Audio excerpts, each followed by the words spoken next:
Have you ever wondered why the more you give, the less you're seen? Why the more available you become, the more invisible you feel? You were taught that kindness is a virtue, that being understanding, forgiving, and endlessly patient is what makes you a good person. So you did exactly that. You became the one who always replies first, the one who says it's okay even when your soul is screaming, the one who bends just a little further every time someone needs a favor, a shoulder, a quiet listener. And at first it felt right, it felt noble, but slowly, quietly, something began to shift. You noticed that the more kind you were, the more people seemed to expect it. Not appreciate it, expect it, like oxygen, like silence, like background noise. They didn't thank you, they didn't ask. They just assumed you'd be there, always, without hesitation, without question. And in that assumption, something inside you began to crack.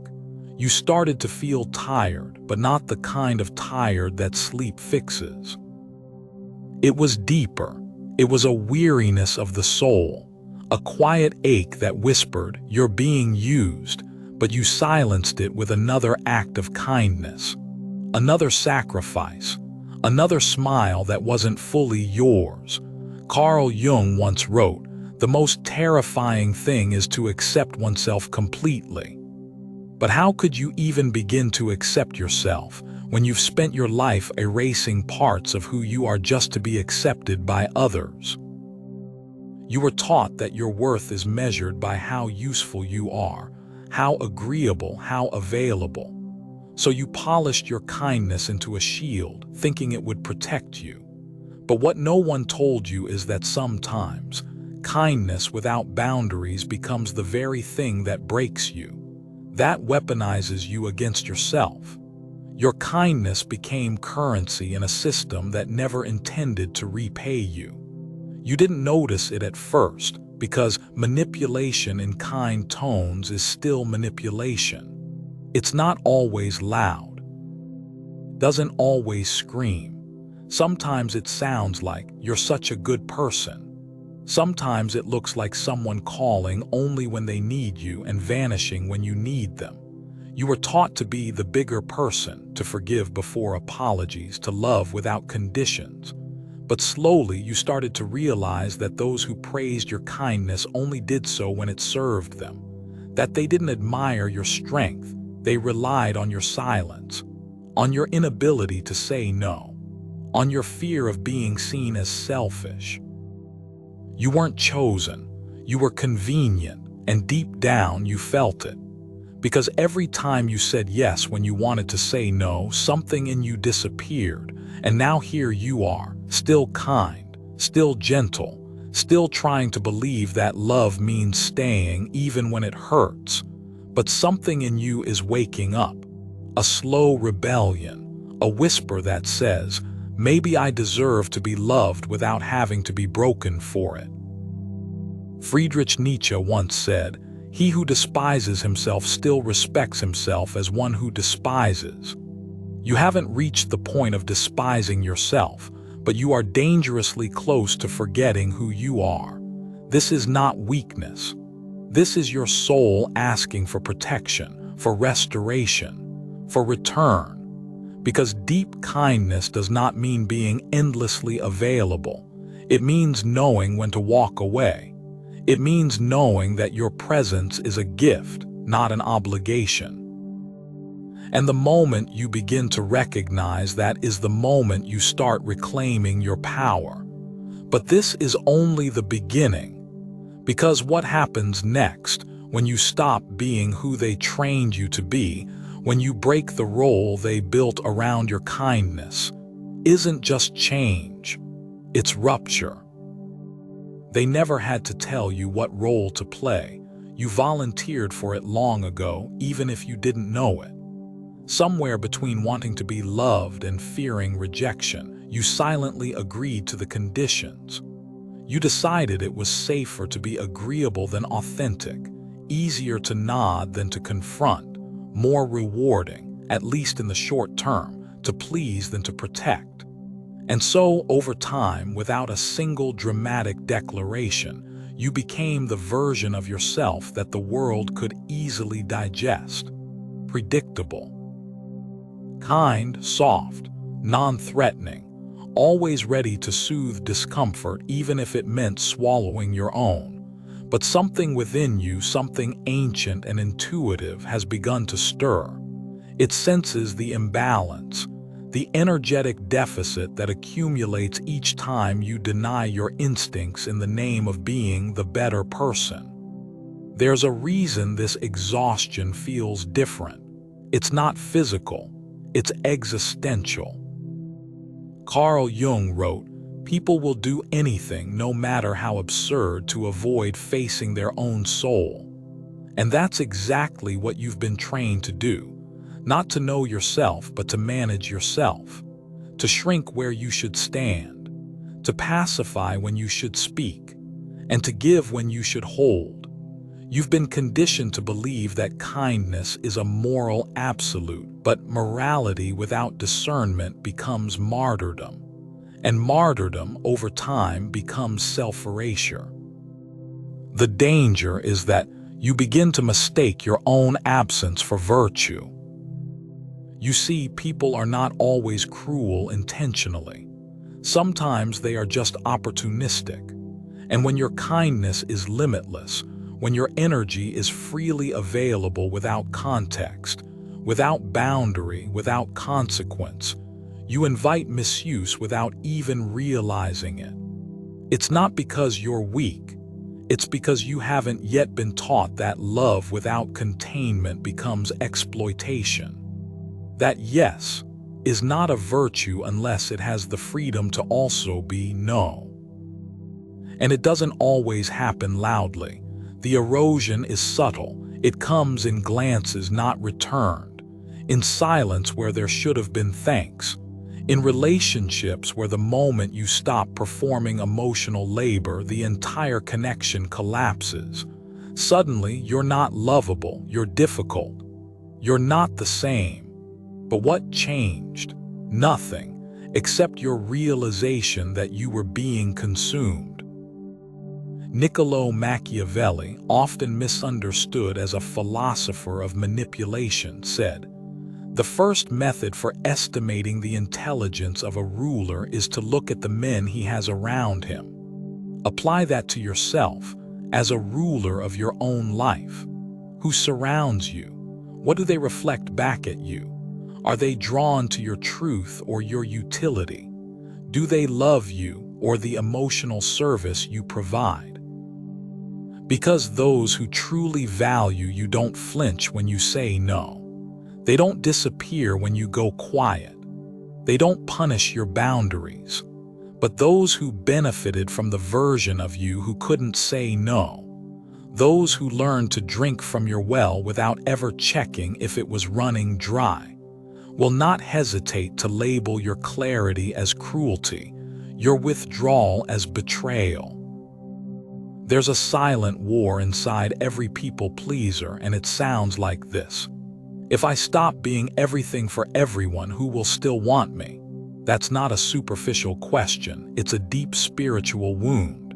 It speaks to the fear that the real you, the one who's tired, complicated, moody, unavailable, will be deemed unworthy. And so you stay in character. You keep performing, but with each act, each suppressed truth, you move one step further from yourself. And they call that loyalty. You begin to see the pattern. Your kindness isn't just being ignored, it's being monetized emotionally. You are a comfort subscription with no boundaries, a therapist without a fee, a peacekeeper without rest. But what about you? Who holds you when you fall apart? Who asks how you're doing beneath the polished, patient smile? The answer is often no one. And it's not because you don't deserve it, it's because you've trained them not to look for it. You've trained the world to think you don't need help because you never ask for it. That you don't need rest because you never stop. That you're always okay because you never break character. In the words of Marcus Aurelius, the soul becomes dyed with the color of its thoughts. So what color have your thoughts been? Soft, perhaps, quiet, agreeable, manageable, but there is a red beneath it, a fire, a heat that has been simmering for years under the weight of your own pleasantness. You don't want to explode, but you also cannot keep absorbing. And it's here at this threshold that you realize something irreversible. Your kindness has become your disguise. It kept you safe. It bought you time. It made people like you. But it also hid your rage, your grief, your unmet needs. It masked your exhaustion and shielded others from your depth. And when kindness becomes a mask, it stops being connection. It becomes performance. The soul cannot thrive in performance. It demands presence. And presence requires honesty, even if that honesty costs you admiration. This is the part they don't tell you in self-help books. That healing is not only gentle, sometimes it's violent, not outwardly, but internally.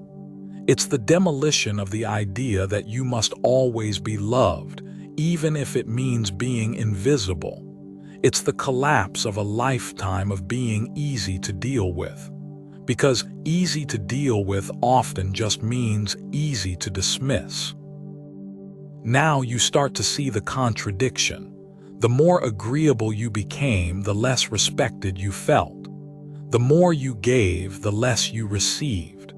The more you showed up for others, the more absent you became to yourself.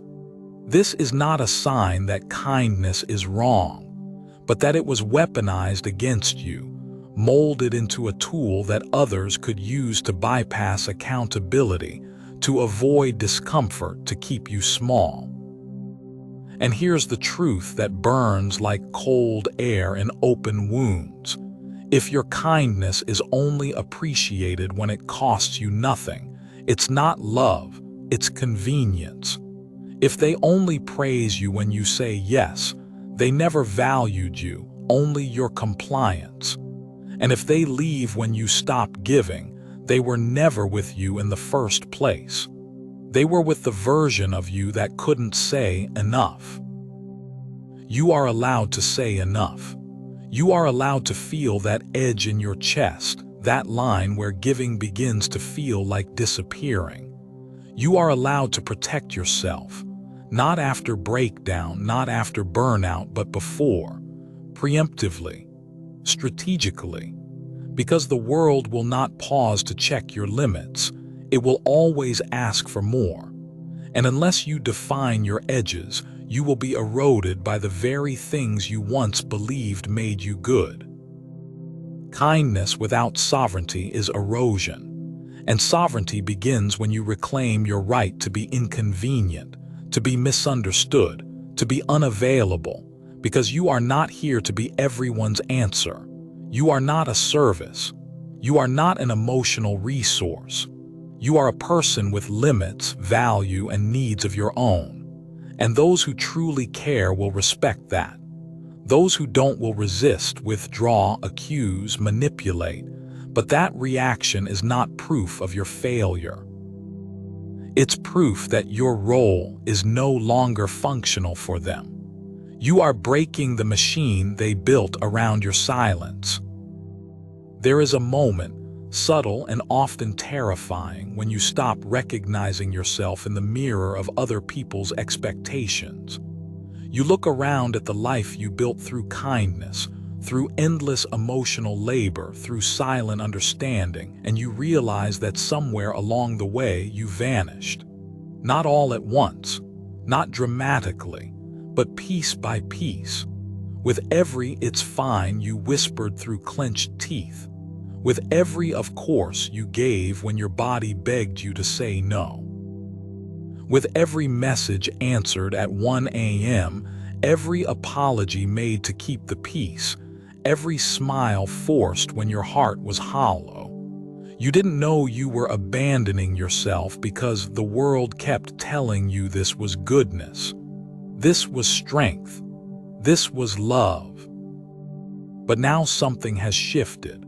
The people who once depended on your availability, emotionally, mentally, physically, begin to notice the silence. At first, it confuses them. Then it irritates, and finally it provokes. You used to be so easy, so responsive, so eager to explain, to clarify, to fix. But now you're quiet, not out of spite, not out of vengeance, but out of self-preservation. You're no longer filling in the space just to make others comfortable. You're not stepping into every emotional void like it's your job to heal it. And that, to those who once used your kindness as a scaffold for their own instability, is threatening. Suddenly, they start accusing you of being distant, cold, selfish.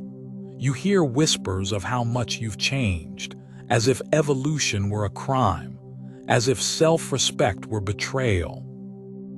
It is in this dissonance that you begin to see them for who they really are. Not evil, not monsters, just people who relied on the version of you that didn't know any better. People who learned how to press your buttons, not always consciously, but with precision nonetheless. They knew which words would trigger guilt, which silences would summon your need to explain, which moments of withdrawal would draw you back in. It was a dance choreographed over years, and now you're refusing to take the next step.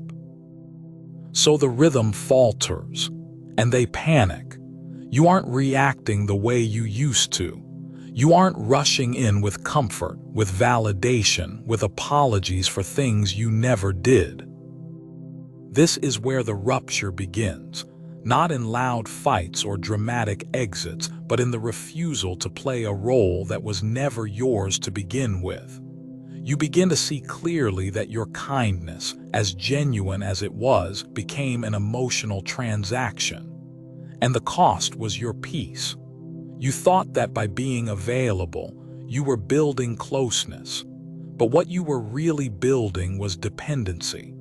Not the kind born from mutual trust, but the kind born from convenience. And the moment you step back, you realize that some people were never truly connected to you. They were connected to the version of you that didn't say no. As the silence grows louder, something deeper starts to happen. The world around you, once chaotic and demanding, begins to slow. You find yourself no longer scrambling to keep up with 100 invisible obligations. The phone buzzes, and for the first time you let it. You read a message and sit with it, rather than immediately composing a response crafted to please. You walk away from arguments not because you're weak, but because you finally understand your energy is finite. You stop explaining your boundaries like they're mistakes that need softening. And with each of these small refusals, you begin to reclaim fragments of yourself you didn't even realize were missing. Of course, the discomfort remains. You still feel the pull, the ingrained instinct to mend, to soothe, to fill space with reassurance. There are moments when guilt creeps in like a shadow, whispering that maybe you're being too harsh, too different, too alone. But then you remember the exhaustion, the chronic ache that came from being everything to everyone, the hollow ache that came from never being anything to yourself. And that memory steadies you. There is grief in this chapter. Grief for the version of you who thought love meant sacrificing peace. For the relationships you now realize were built on imbalance. For the years you spent believing that your value came from being needed instead of simply being. You grieve not just what you've lost, but the illusion you lived inside. And grief is not weakness. It's the cost of awakening. But in that grief, a new kind of clarity emerges. You begin to notice things you never had space to feel. The silence you feared starts to feel like home. Solitude shifts from punishment to sanctuary. You start hearing your own thoughts again, raw and uninterrupted. You realize that boundaries are not walls to keep people out.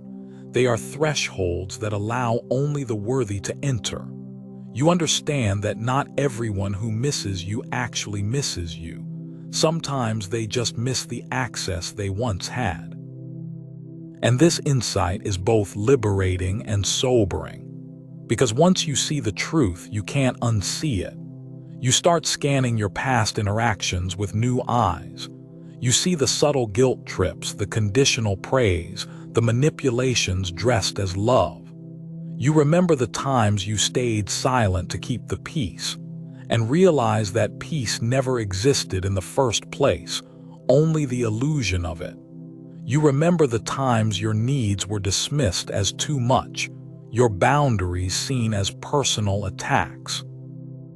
And you begin to understand that kindness is only a virtue when it flows from a full cup. When it's demanded, extracted, manipulated, it becomes currency for someone else's comfort.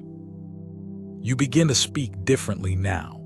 Your tone shifts, fewer apologies, more pauses. You don't fill silences just to make others feel less uncomfortable. You let discomfort do its job. You learn that tension isn't always bad. Sometimes it's the only sign that something is being restructured. And your presence, your quiet, firm, no longer endlessly available presence, starts to carry weight. Not because it's louder, but because it's finally yours. This chapter is not the end of the story. It is the shedding, the molting of old skins that no longer fit, the shedding of roles that never served. And as painful as it may be, it is the only way forward. Because what comes next isn't just survival, it's wholeness. But you'll only get there by continuing to choose yourself, even when it hurts, especially when it hurts. Because every time you do, you're sending a signal to the world and to your own subconscious that you are no longer available for versions of love that require you to disappear. You wake up one morning and the silence no longer feels heavy. It feels sacred.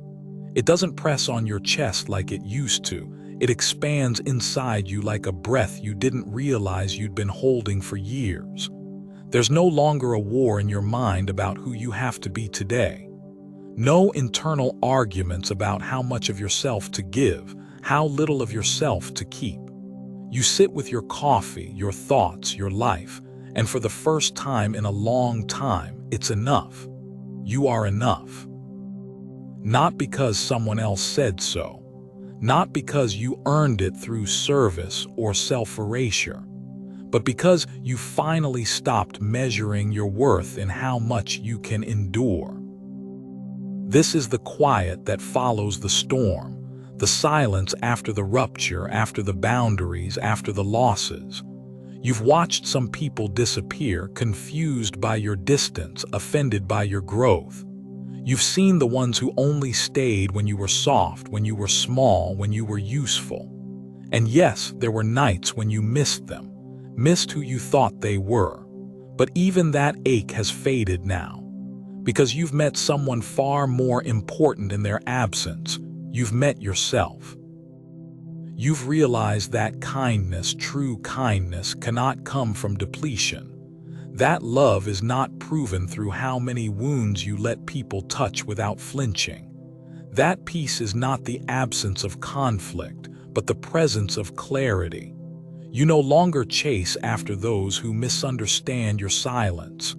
You no longer try to fix what crumbles when you stop holding it together. Some things are meant to fall. Let them. What remains is real. And what remains is you. The you that no longer needs to over-explain, over-give, overstay. The you that speaks less but says more. The you that walks into a room and does not shrink to fit the comfort of others. You've become selective not out of arrogance but reverence for your own energy, your own time, your own presence. You've learned that being available to everyone was never the goal. Being whole for yourself is. You carry yourself differently now. Not louder, not colder, but clearer. Your eyes don't search for permission. Your voice doesn't ask for validation. You've stopped making yourself digestible for people who were never ready for your depth. And that change, it radiates. Not everyone will understand it, but the right ones will feel it. They will see the strength in your quiet, the power in your absence, the freedom in your boundaries.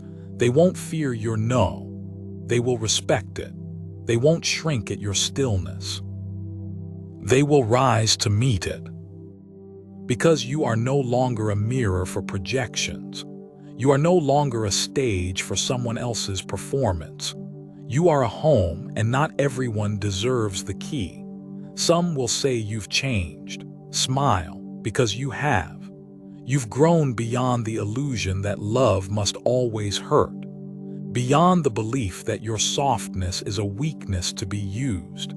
You've transformed that kindness into discernment, that silence into sovereignty, that pain into power. And now you begin again, from wholeness, from truth, from the center of who you really are. You no longer fear being misunderstood because you understand yourself. You no longer need to be needed because you are complete. This is the loneliness of the strong, not empty, not cold, but expansive, radiant, alive. You are not less loving. You are more loving with direction. You are not less giving. You are more giving with intention. You are not hard. You are clear. And that clarity will take you further than all the noise ever did. This is where your story turns, not into a fairy tale, but into something real, something that is earned, something yours. So if they ask you why you stopped being so available, tell them the truth. Because your peace started mattering more than their comfort. Because your wholeness stopped being negotiable. Because you finally understood your kindness was never the problem.